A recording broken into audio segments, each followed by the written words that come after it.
What's going on, guys? It's your boy Peter and I'm back again with another video. Today I'm going to be talking about the reality of living in Canada. I'm making this video because I see a lot of my subscribers are actually aircraft maintenance engineer, but they're living outside the country, but they're also planning to come to Canada to become an aircraft maintenance engineer. Whatever information I tell you guys is all based on my personal experience, and also I'm making this video not to discourage you guys, but to it's more of an educative videos on the things to expect when moving to Canada.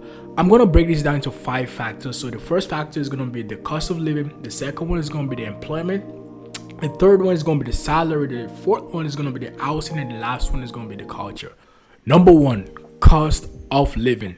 The cost of living honestly has increased a lot. I remember when I moved here 10 years ago, the cost of living then was like, let's say for an apartment, I was paying $800 for a really nice apartment. But right now, an average cost of living for an apartment is like around $2,000. And not only apartment, not only rental, I'm talking about grocery shopping, I'm talking about gas money.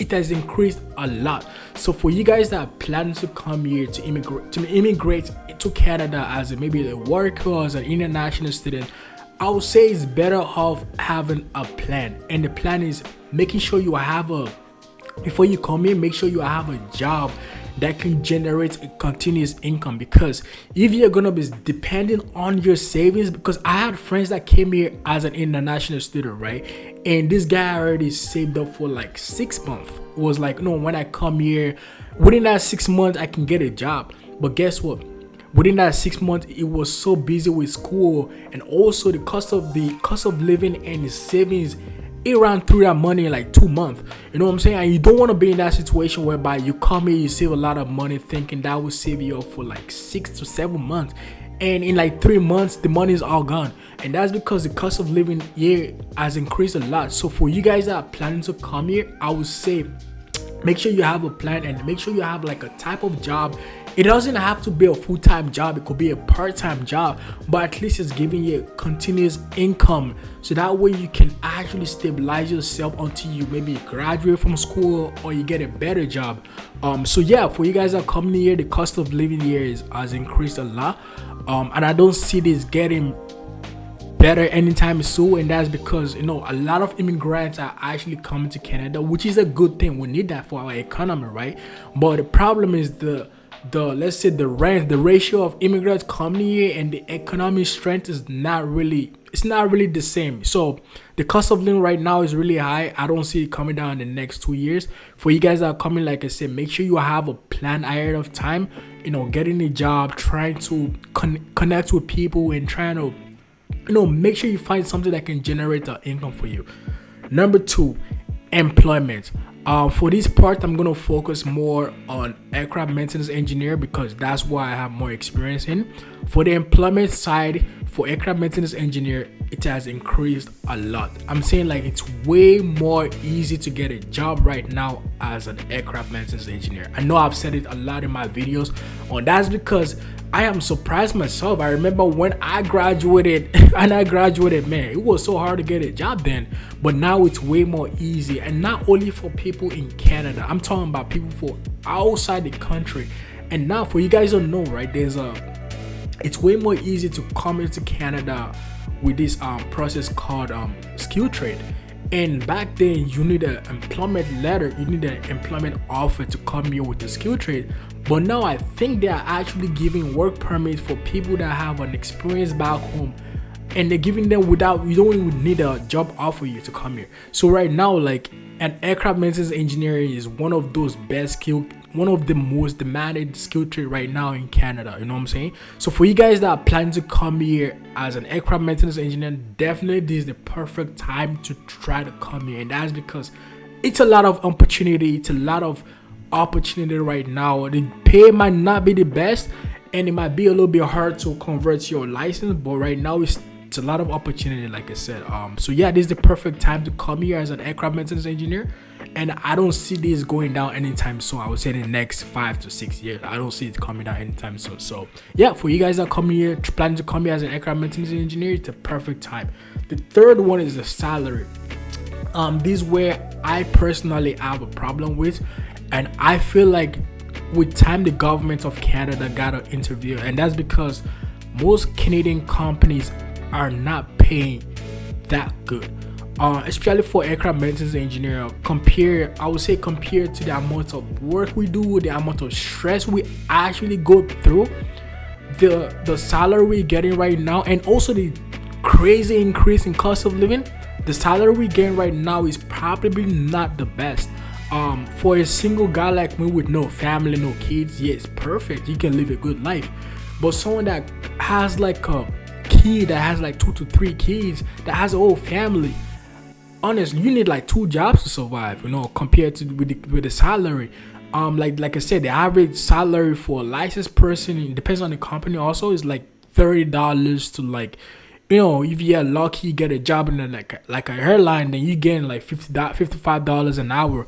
But also, you guys gotta know that the more you make, the more you get taxed on. So if you're making $55 an hour and you're making like let's say $7,000 a month or $8,000 a month, then now you in a different tax bracket. Now you paying more taxes, and after taxes, you probably left with like $5,000. You know what I'm saying? So I feel like with time the government gotta intervene and make sure like all these Canadian companies are paying, mostly especially with skilled trade guys, bro. They need us. You know what I'm saying? They need us. Like without aircraft maintenance engineer, they gotta understand that the aircraft can't fly safe. The economy is gonna break down. So I feel like with time the Canadian companies gotta compensate us a little bit more, pay us a little bit more. I would say, like let's say $70 an hour, $60 an hour. You know what I'm saying? And that's because the cost of living right now is crazy. People can't survive with one job. People can't survive with two. People are surviving with 2 jobs. You need a 2-hour income to survive for people that have a family. You know what I'm saying? So for you guys that are thinking of coming here to Canada, as a single person, yeah, it's perfect, but you're gonna make good money. You're gonna live a good life. But as a family, man, I'm gonna be honest with you, it's not that easy. You definitely need like a second job on the side, and that's because it's not like the money is not good, but the economy right now is, the cost of living for everything is so high right now, and the balance is not there. So for you guys that are coming here, the salaries for family, the salary is not good. You definitely need a 2-hour income, but for a single guy, definitely it's a really good pay. So the fourth one is gonna be the housing. And this is focused more on people with a family, right? The cost of housing here, and I'm pretty sure you guys have seen it all over. It's all over the internet. It's all over TikTok. It's all over Instagram. Everybody's complaining about the house cost of living here in Canada. And I remember when I moved here, like I said, I was paying $800 for my apartment. Right now, the average rent for, especially in a city like Toronto, oh my goodness.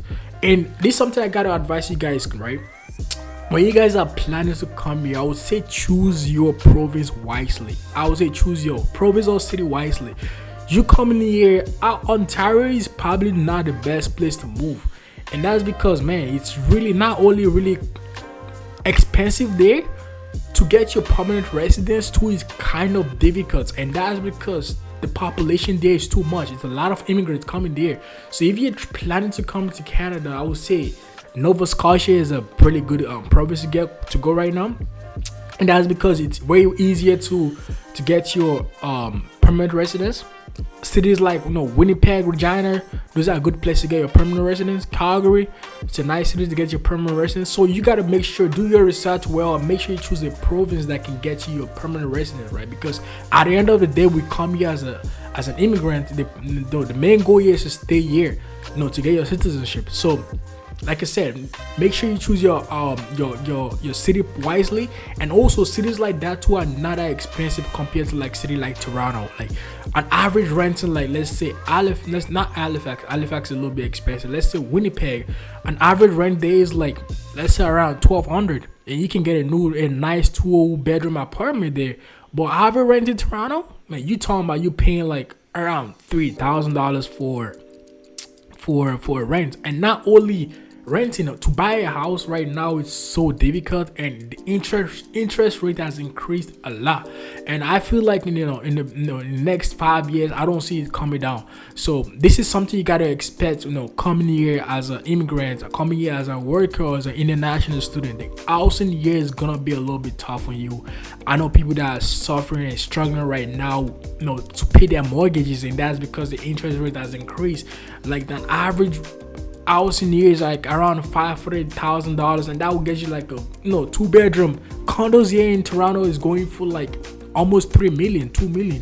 You know what I'm saying? So yeah, that's something you gotta expect. The housing here is not gonna be cheap.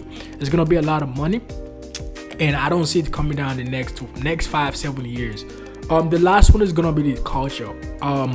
So this is this is why I love Canada, because it's a lot of different cultures. So for you that is coming here from a different country, most likely you're gonna find a lot of communities here, for wherever country you're from. So if you're from like Latin America, you're gonna find a lot of Latinos here.